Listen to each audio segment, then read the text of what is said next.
Welcome to another inspiring episode of the Elite Expert Insider Podcast. Hosts Melanie Johnson and Jenn Foster are the owners of Elite Online Publishing. They're both Wall Street Journal, USA Today best-selling authors. We're really glad you're here because this podcast was designed for you. Meet industry experts that share their secrets and strategies. Get successful results for your business in money, relationships, health, and your life. Each episode is going to inspire you to take action towards reaching your greatness. Hey everyone, welcome to our podcast. I'm Melanie Johnson. Thanks for joining us today. I'm here with my business partner, Jenn Foster. Hey, Jenn. Hey everyone, how's it going today? It's going to be a great day. If you have any business that is digital, if you know of any digital business or someone who owns a digital business, so that means e-commerce, technology, SaaS business, anything to do with the internet, which most of us do these days if you have a business. And if you've ever thought about maybe selling that business, and how would you go about doing it? How do you position it in the marketplace? How do you find someone to sell that business? Well, you're in the right place today. We have Nate Lind. He is one of the owners or the owner of Closers, and he's going to walk us through how you do that. Welcome, Nate. Thanks for joining us today. Thanks for having me on. I appreciate you giving me a little bit of time in your neck of the woods, your universe. Well, tell us, Nate, a little bit about your background and how you got into selling businesses. Yeah, I was an e-commerce entrepreneur for close to a decade. I was selling vitamins and supplements around the world. And through that process, I built some technology to help me run my business. And that technology was sought after by a strategic company. It was the shopping cart that I was using at the time. And they made me an offer. And I said, heck yeah, let's do this. And that was my first experience on the sales side of mergers and acquisitions. Prior to that, I had actually was looking at buying a supplement company. So I was on the buy side. That didn't end up working out. So I did just go ahead and start up my own business, and then fast forward selling the technology, and then started, as a business broker with Website Closers. We're the largest marketplace of $1 million to $150 million privately owned digital technology and internet businesses. We've sold over 3,000. We sell 300 a year.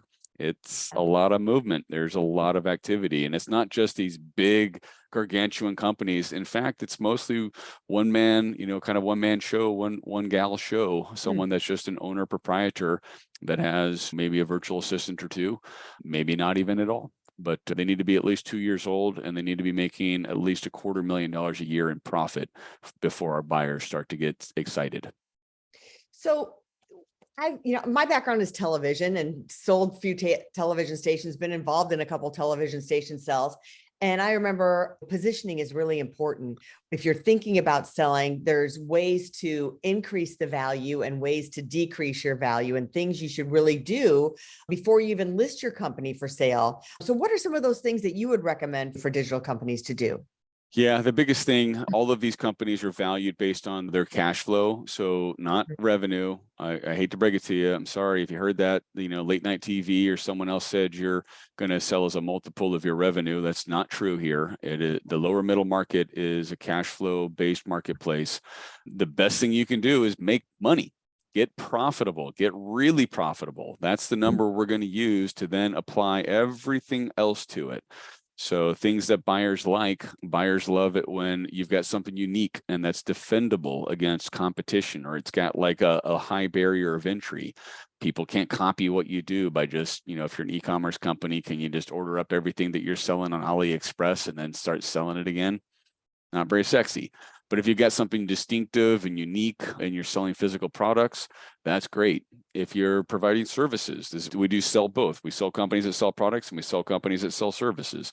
If you sell services, having a unique offering, having great customer testimonials, having a distinguished offering out to the universe that isn't, easily duplicatable or replicatable, and where someone can rip you off, that's really important too.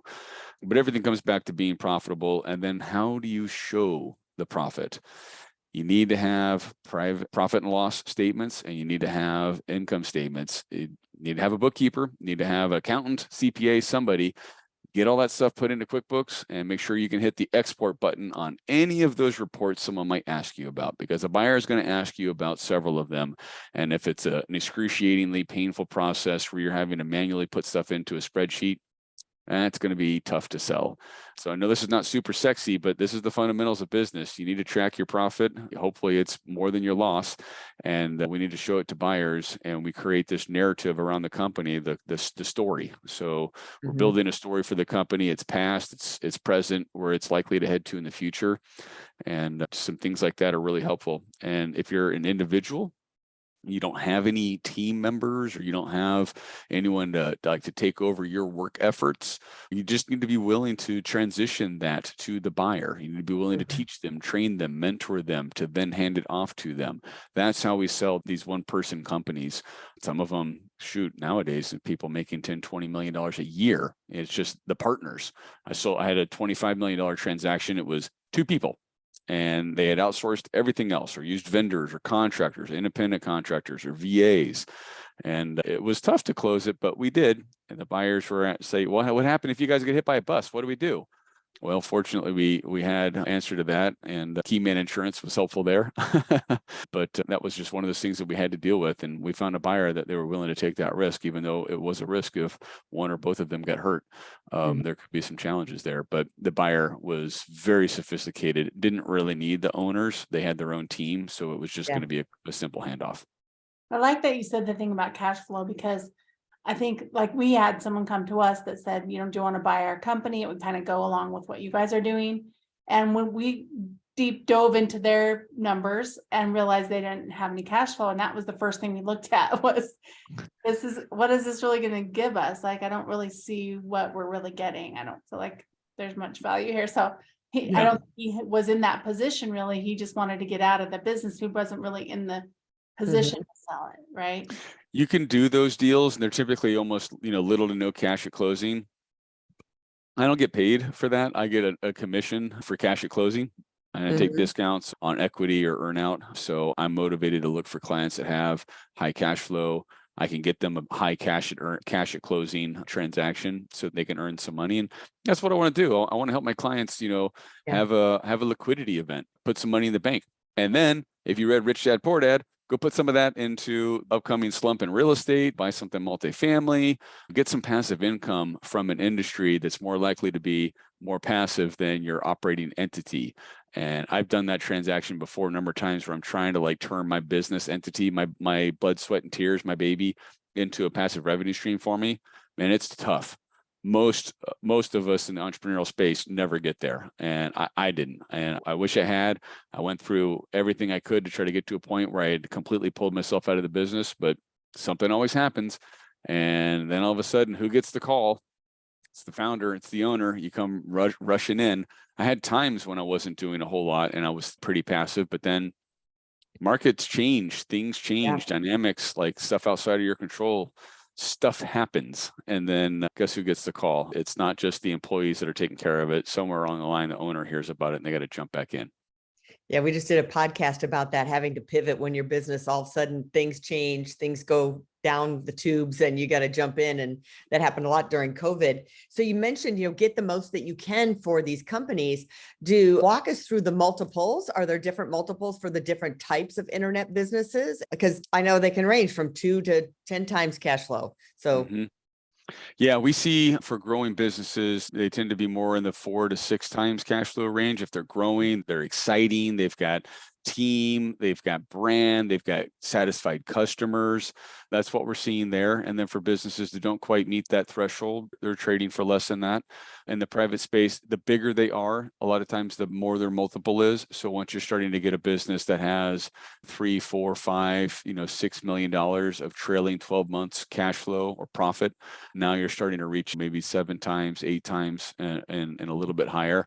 But it has to be an incredible business. It's got to have an amazing team. It needs to be a unicorn to get up there.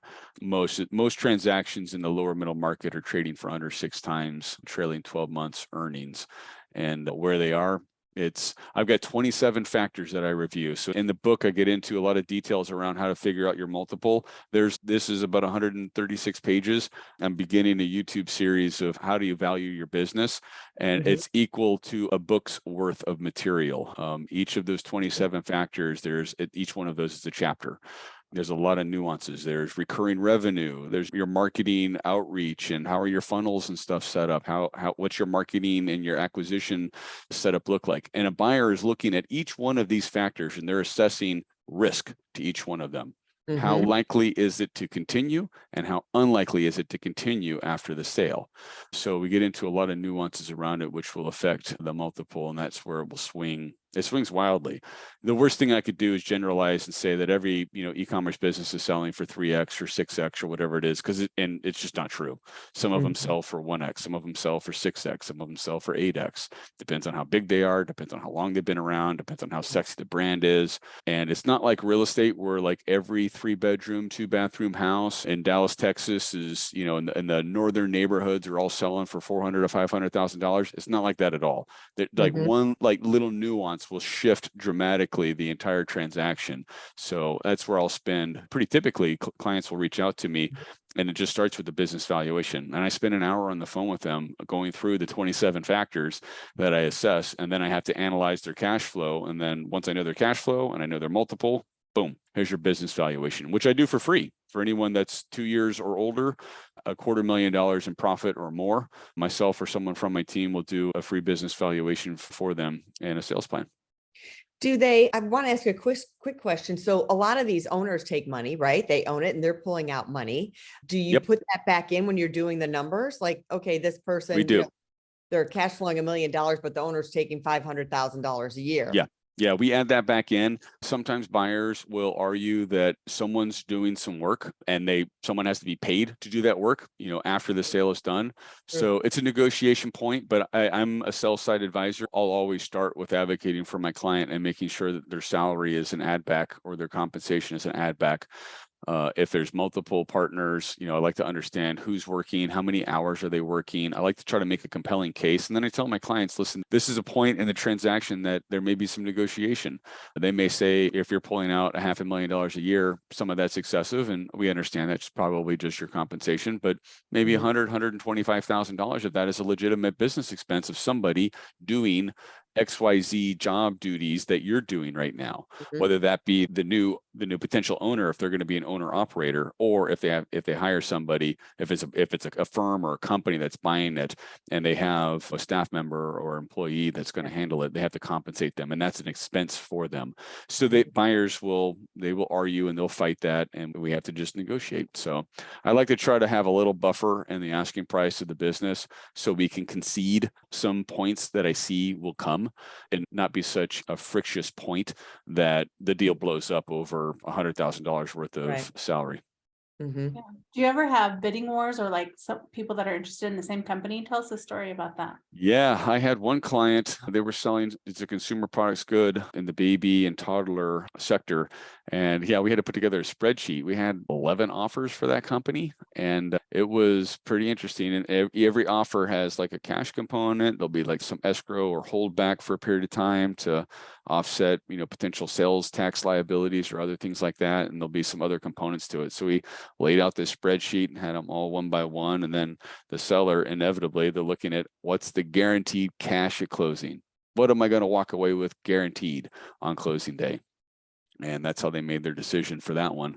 They wanted certainty of closing. So the buyer had a track record of having closed in numerous transactions, and they had a big balance sheet. They could plunk down a sizable amount of cash that was guaranteed for the client. So even now, like we'll still small, and that was a bigger company in the $20+ million range, but even smaller companies, this happens too in the $1 to $5 million range, which is an amazing time to exit, because you've got this entire pool of buyers who are using the SBA 7A program to fund it, which is like a mortgage.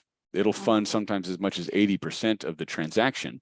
And then the buyer only has to come up with 5, 10, 15, 20% to close the transaction. And then the seller gets a massive amount of the total transaction as cash at closing. And the buyer gets the ability to pay off that loan over 10 years, which is incredible. Like it's doing to mergers and acquisitions under $5 million, which is its limit. It's doing to that sector in that space the same thing that traditional mortgages, first-time home buyer mortgages, did when it was first introduced to real estate way back when. It's opened it up to a whole new audience. Yeah. How long does it usually take? You list a business, How long does it usually take? And are there some businesses that just don't sell for whatever Yeah, reason? absolutely. There's some businesses that don't sell, and I'll tell you why. Usually they start to suffer or they're having challenges, and then it looks scary to the buyer. Like, oh, wait a second, this thing's not doing so good. Let me wait and see. I had a call this morning that was the case. When we first listed the business of this particular client, it was showing really strong earnings. And then over the last several months, it almost looked like they took their foot off the gas, and some things had happened, and it was, down like 75%. Wow. And the buyer, I was shocked I could even get the buyer to take a phone call, but the buyer still had interest in it. But they the seller feels supremely confident they're going to rebound. And the buyer said, okay, well, once you've rebounded, let's talk. So we'll have to kick the ball down the field for a couple of months on that one, see what happens. Yeah. That's the number one reason why deals don't go through. And the number two is the seller changes their mind. This sometimes, like these businesses, it's like your baby. And you don't want to see it leave when it turns 18. Like you want to trap it downstairs. Like you're feeling like you don't want to let it go. That's probably the number two reason. Those may be swap. Sometimes it's hard to say. Like I had an incredible testimonial from a client who we just closed their business, and he self-admitted he changed his mind 15 times. I actually counted 17, but I wasn't going to nitpick him. But yeah, like this can be an emotional time for someone. You spend years building these businesses and you develop a skill set growing this business.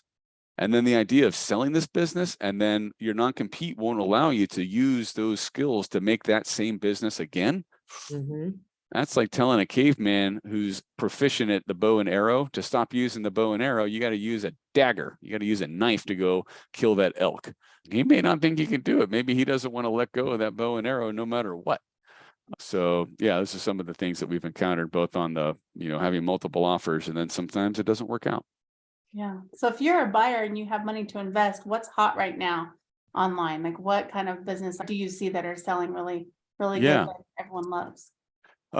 We have such a broad marketplace. It's hard for me to pinpoint just like one darling sector. We sell a bunch of e-commerce businesses. I think we kind of got our niche for that, where this is like a company that is importing stuff from India, China, Vietnam, somewhere where the manufacturing costs can be quite low. And then they're creating their own branding around it, and they're selling it on Amazon, Shopify, WordPress, WooCommerce, BigCommerce, whatever platform, or all the platforms. Usually the successful ones are using multiple platforms. Those can do really well. They can be very consistent in growth. Some buyers don't like the inventory carrying costs, and they don't like the cash flow nature of those. So they like businesses that are more service related, or maybe they're more informational services or digital products. And we've got buyers that only focus on that. But we're such a broad network and have such a broad network of buyers that really the sexy ones are the ones that are growing profit, and they're a reasonable multiple, something that the buyer can get financing for. So if it has an ability to use, as Robert Kiyosaki said, other people's money, OPM, then those are the ones that get a lot of attention. Those SBA deals, when they're pre-approved, those get a lot of attention too, because it's just a smart financial decision if you want to defer the cost of acquiring a business over 10 years to do that with some, with some financing. The downside of it is you usually have to personally guarantee that, and if something goes wrong, then you've got some liability there. But I've never heard of the SBA actually coming out after people's personal assets. But then again, too, usually when the deal is done, I'm not the first person they call when they start missing payments, so I don't hear about all of it. And I was wondering, there probably is a tax event that happens. In real estate, you can do a 1031 exchange, buy one piece of real estate, sell it, not have to pay tax on it by rolling it into another piece of real estate. But that's not necessarily true when you sell a business and you're going to reinvest in real estate or something else. So I guess a business owner needs to take that into consideration when they're selling, that there's a tax event that's going to happen. There are some ways to defer your taxes. There's charitable remainder trusts. There's some other ways to set up trusts. There's opportunity zones that you can invest into, where you can defer the tax event of your transaction for what you put into those for sometimes many, many, many years. So that's where, if I've got a client who's looking at a multi-7-figure exit, and they're starting to get to the point where they really need to think about some tax strategies and some estate planning, I've got some great recommendations, some that I use and some that my past clients in the upper 7- and 8-figure range have used to go down that route. There's huge implications for sales tax in certain states. I can Yeah. tell you, if you're in California and you're thinking about selling, you're either going to need to expect 13.5% of the total sales price to go to the state of California, or you need to get out of California and go to Nevada or Texas or Florida, which several of my clients have done at early part of the exiting process. They decided that 13.5% to the state of California, with which wasn't quite the same state it was when they first moved there, wasn't worth it to them. And so that's a value call. I live in Puerto Rico, and it's a 4% corporate tax here.